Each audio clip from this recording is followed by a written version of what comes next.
Everybody, Happy New Year. It's time for a new review slash unboxing. Now, moving forward onto the new year, I've noticed, whenever I do an unboxing, I tend to always say, I'm going to get to the review eventually, and then I never actually do.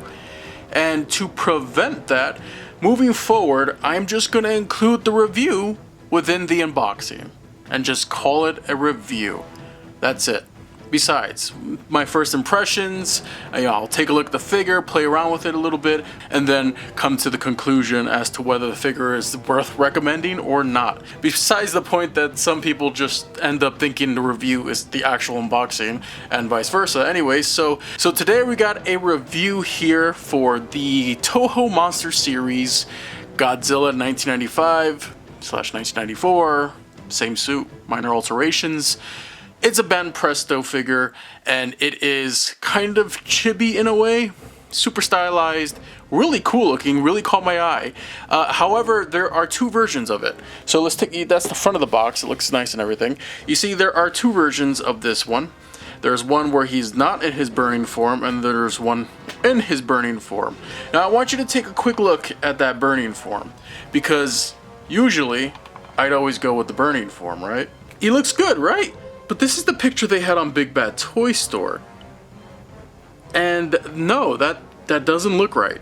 So I'm not exactly sure how the final version looks. I'm pretty sure it looks like that, not like this.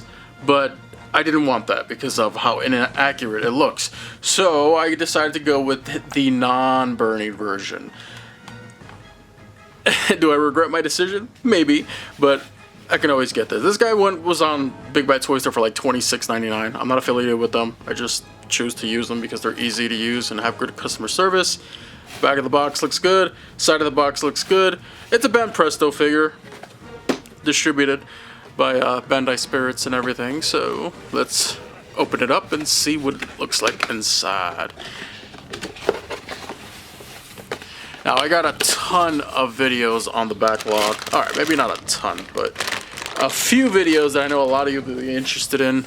Any figure reviews for video game figures moving forward will be done on the Cesar Arcade, my video game channel, because it just makes more sense to be on there. Most of you people want to watch anything. It'll be kaiju, predator, alien stuff, but also it's not like NECA does any more alien predators anyway, so that's unfortunate, but it is what it is. NECA sucks nowadays. Wow, look at this little guy. No assembly required, it seems. Let's get him out of his bag. His eyes are a little wonky, aren't they? I'm not looking for 100% suit accuracy here. This is a $26 figure. Depending on where you get it, might be a little more, might be a little less. It's not that serious, alright? It's chibi, it's kind of super deformed, stylized. It's cute. It's supposed to look cool on your shelf. It's not supposed to be super accurate.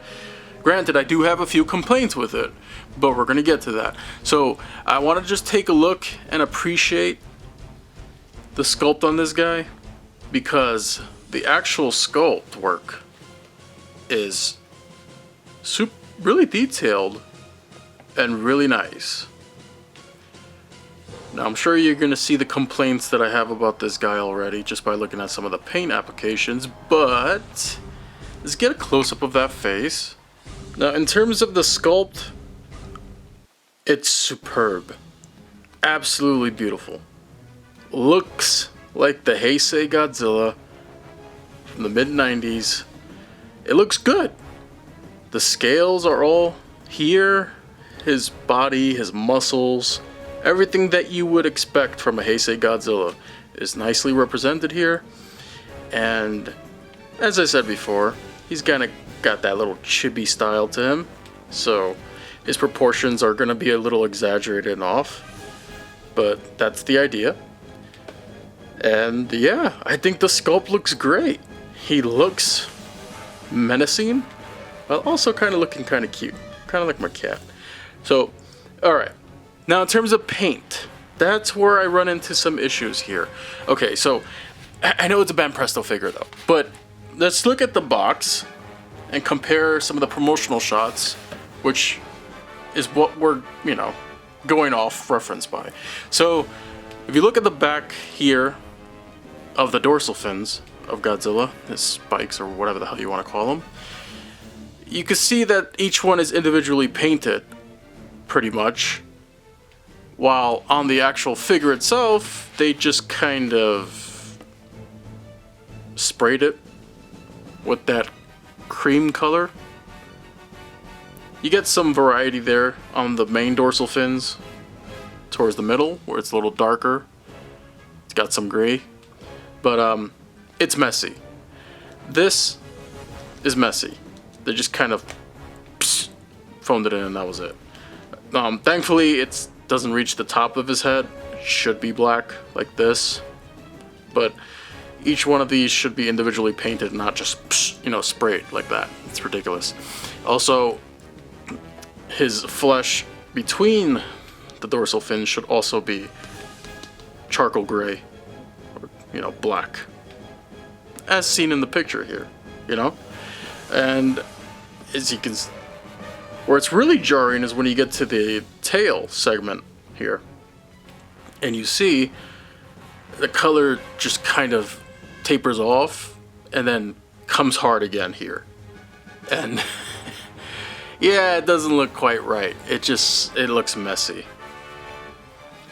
They really could have used a little more restraint there with that cream paint, but that's one complaint that I have with the paint. The actual claws on the hands and feet look good enough to me. They got a gradient going on towards the base of the claws, towards the tips with some more of that beige color. The feet look great in particular. No real complaints there. You can see, look at the bottom of his feet.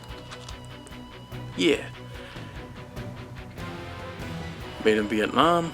So, let's focus on the head to end off this portion.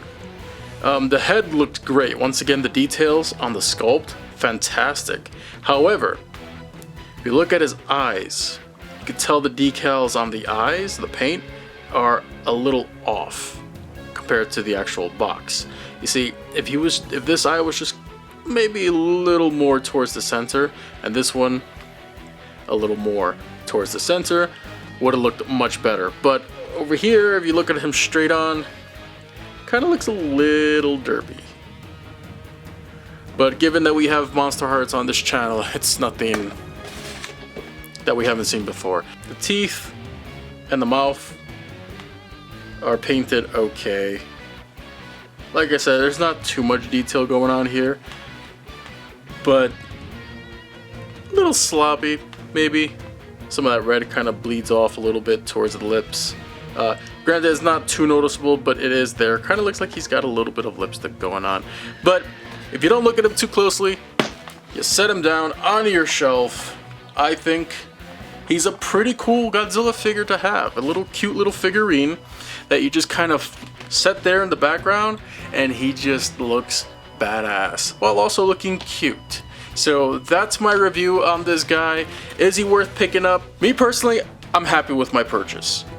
Paint issues aside, I really don't have too many complaints about it, but I do wonder how the burning version, which is version B, once again, fares in comparison. Now, would I want to take the chance and buy another one with the burning version, review that for the channel? Maybe not. I would have to see some other people's reviews and see if that one's actually worth picking up. But I'm happy with what I have here so far. I think he's kind of cute, and yeah. Thanks for watching. Thanks for tuning in. If you enjoyed and would like to see more videos like this, hitting the like button, sharing the video, commenting, and subscribing will help us defeat the evil algorithm. And if you enjoy video games, I have a dedicated channel just for that, so I hope to see you there.